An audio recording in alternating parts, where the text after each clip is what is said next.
is a Bramble Jam podcast.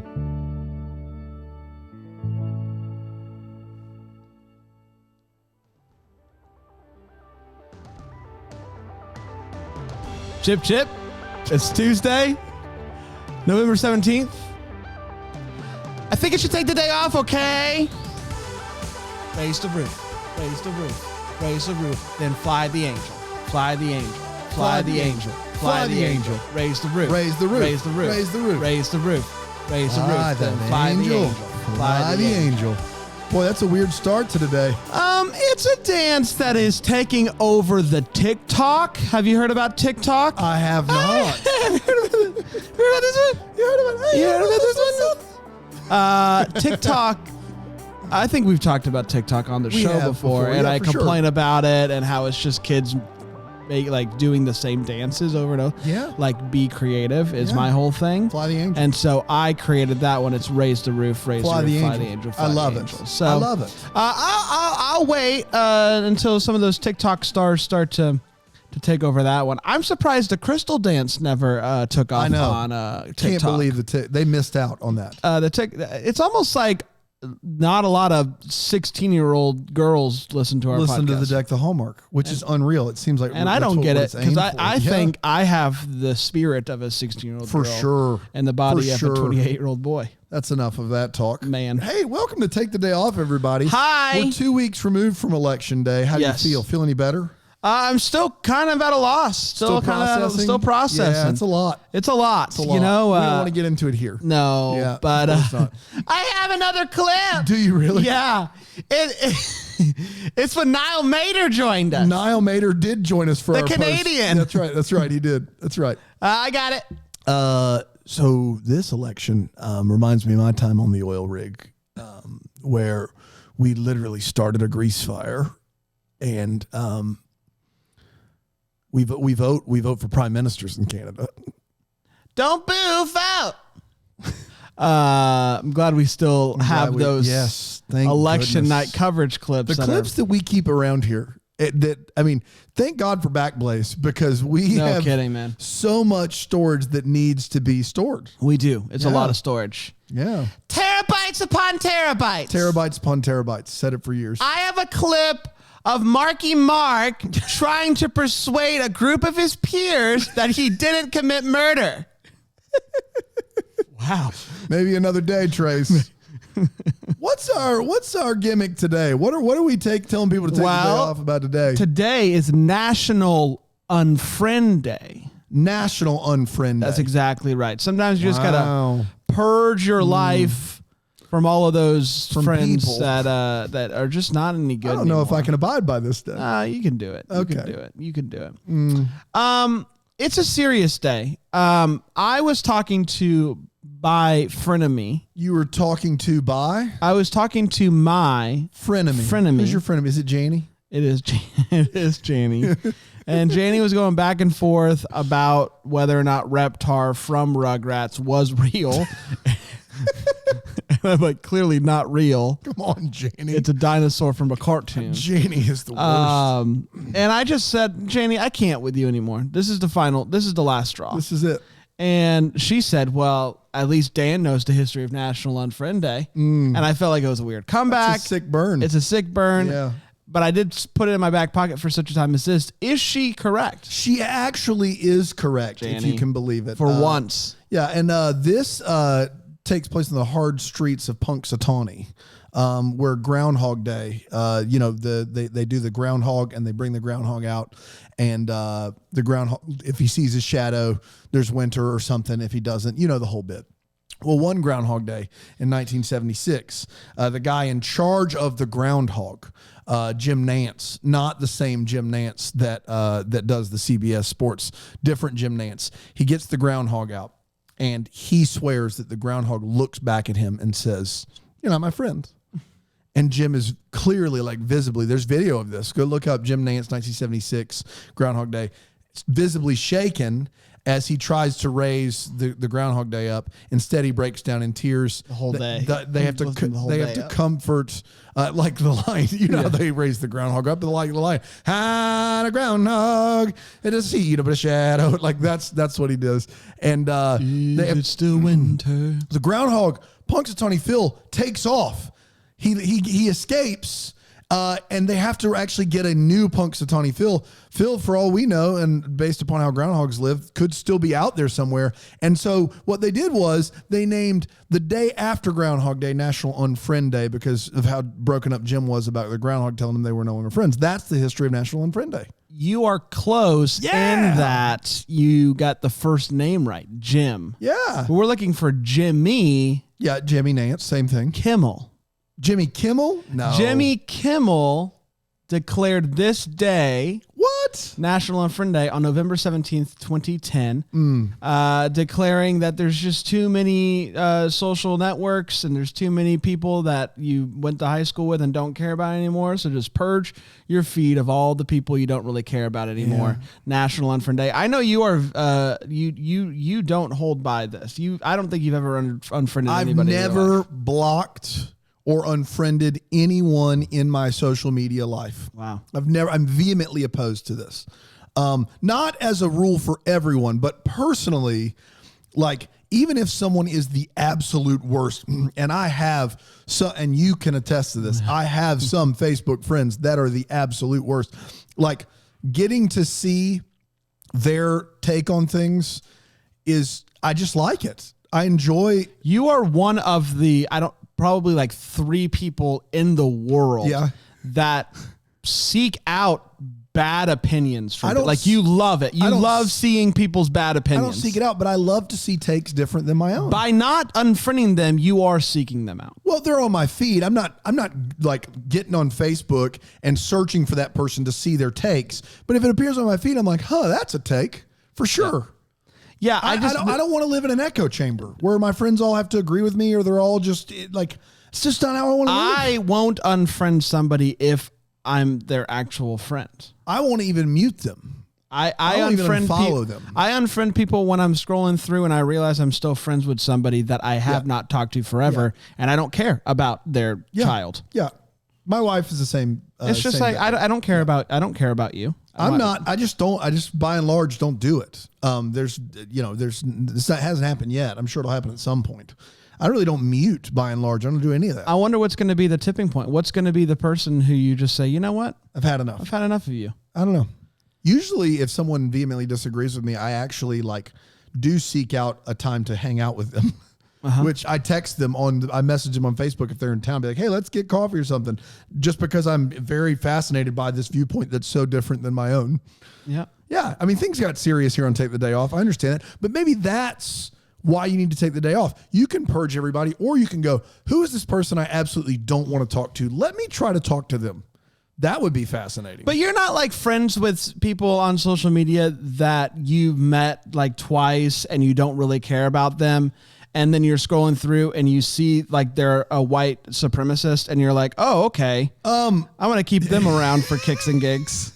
There's a lot there that seems to be exaggerated. If I met someone twice who was a white supremacist, I would not be friends with them on Facebook. You met them at a Super Bowl party. Yeah. In 2009. Yeah. And you bonded over your love of hot wings. Yeah, got it. Because white supremacists also love hot wings. Didn't know that. Some do. I mean, they're, and I don't think that qualification is necessary. 3 months later, you're at Jani's bar mitzvah. Jani's mitzvah. It's a bat mitzvah if it's Jani's. And for some reason, this white supremacist is also at a bar mitzvah. Bat mitzvah. I don't know. Yeah.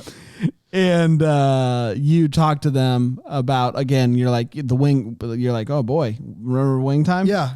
They go home, they like you, follow you on Facebook. Yeah. And then I don't realize they're a white supremacist till later on. Yeah. I'm probably unfriending that All person. right. Yeah. Now, I'm friends with people on Facebook who are white supremacists and don't know it. Sure. That's a different, category altogether. And so, all I'm trying to say is, I think this day is about the people you're unfriending because you don't care about them anymore. Yeah. I just, you know? it's not how I live my life. It's fine. You're just better than everyone else. Nah, I don't think that's accurate. I'm dead. I am a friend to all. You nailed it. You nailed it. Yeah, so Jimmy Kimmel created this day. Can you believe it? We are celebrating a day that Jimmy Kimmel created. Thank goodness. Do you remember when Kimmel was the host of the Man Show, and then we all forgot about that? Yeah. Oh. And now he's like, Saying spokesman things, for spokes- good yeah. things. Get out of here. Yeah, I don't know. Get out of here, Kimmel. Just don't know Kimmel. We are going to take a quick break, if you don't mind. I don't. Let me ask you this. I'm going to do a quick poll of social medias that you have been a part of. Okay. All right. Instagram. No. You've never been a part of Instagram? Yes. Well, you're asking me which. Yeah. Are I'm you on it? Insta, Twitter, Facebook? Okay. Were you ever on MySpace? Never. Were you ever on LiveJournal? Never. Were you ever on Tumblr? No. I've never been on any other one. Facebook was your first one? Facebook was my first one. Wow.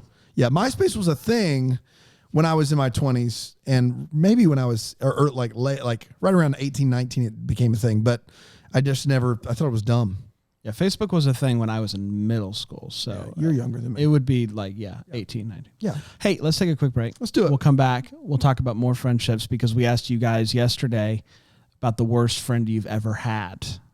We're going to get to that in just a second. But first, we're going to take a quick break here and take the day off.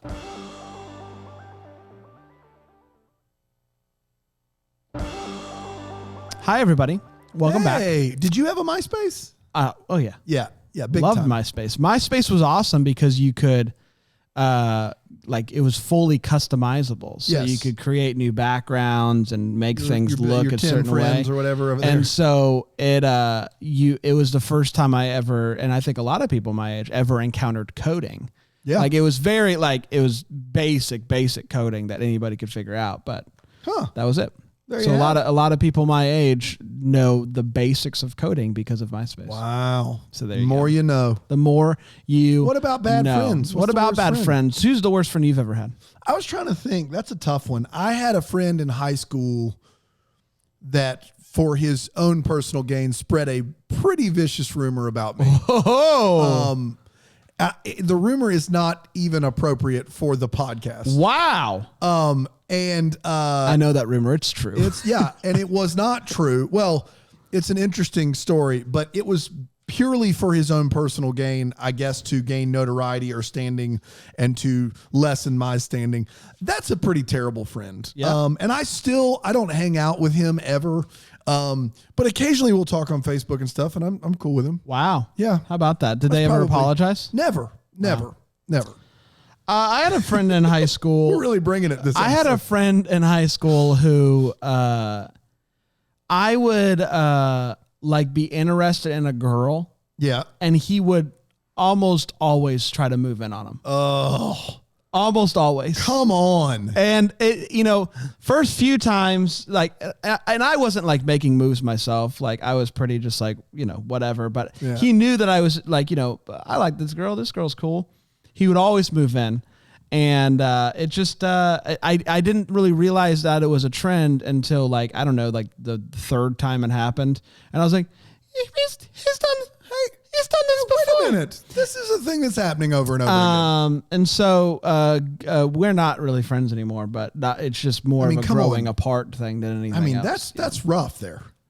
Yeah. We did ask the question, what's the worst friend you ever had? No names, no details. Some people gave names anyway. I which love find that. fun. I love that. What do we got, Dan? We had a new entry from a guy named Daniel Pandolf who said he's not naming names. He's on a podcast with a couple of guys who are the worst. I don't know it. Do you know a Daniel Pandolf? I don't know one. I don't know, but His podcast sounds like it's terrible, though. His name strikes me as somebody who's solid 50, 60 years 60 older years than old. me. Yeah, for sure. Yeah, 50, he's an 60 years older than me. older than in age, for sure. Yeah, definitely. Margaret says, I had a friend who told me that she only hangs out with girls who are less attractive than she. Dang. You are all right. So you are the worst if that is your moniker. But then to tell one of your friends that, immediately implying that they're less attractive, puts you in the seventh circle of hell. That is the worst person. Oh my gosh, that's the worst person. It's it's tough. I imagine being a girl in high school. Yeah. Like guys are always very like, you get in some fights and some scruffles, but They're for the most part, overtly dumb whatever. and the worst. Yeah. But that but passive girls, aggressive. the girls in high school, I just feel like by and large, are just mean. They're just mean. Yeah.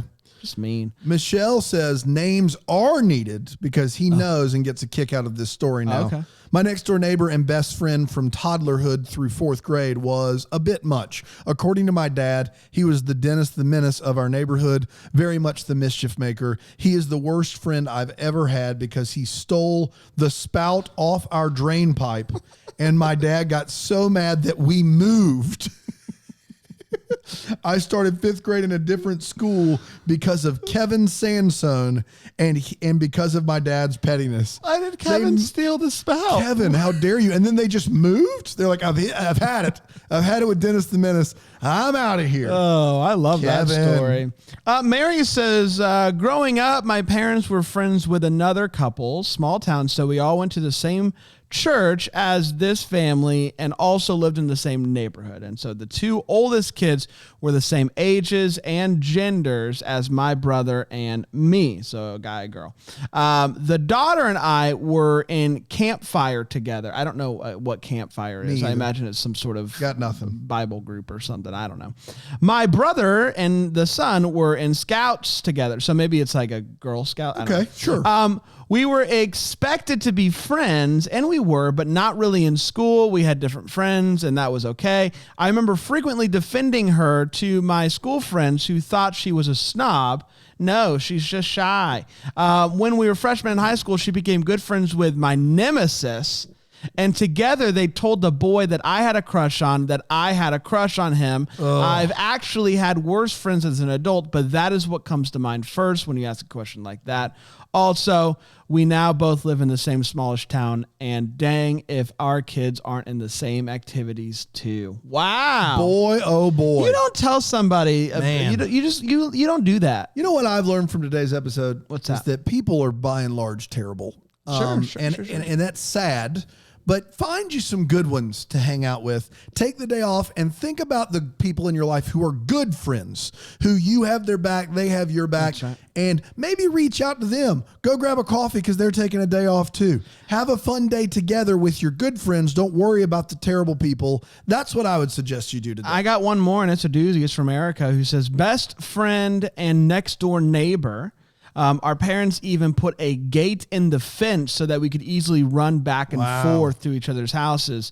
In high school, she randomly just stopped talking to me and told everybody that she hated me and that I was a terrible person. Wow. To this day, I still have no idea why. Erica. And it's real fun because our parents are still neighbors. Boy, that's Woof. brutal.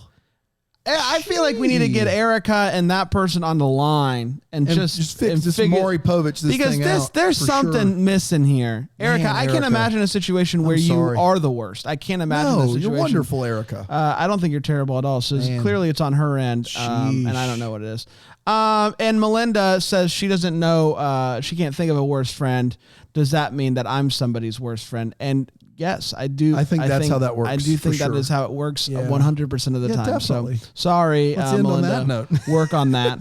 I would say you're probably my worst friend currently. Yeah, you are my worst friend Yes. for sure. And that's, Standard. okay. Yeah, that's fine. Guys, we're like Mike and Mike. We don't talk off air. No, we don't. No. You once those lights go off, the record button is hit to stop. Can you imagine that? Ugh. Can you imagine talking as much as we do and not being friends? That would be the worst. I can't imagine that actually being the case with Golick and Greeny, but apparently it was. It's a thing for a lot of people.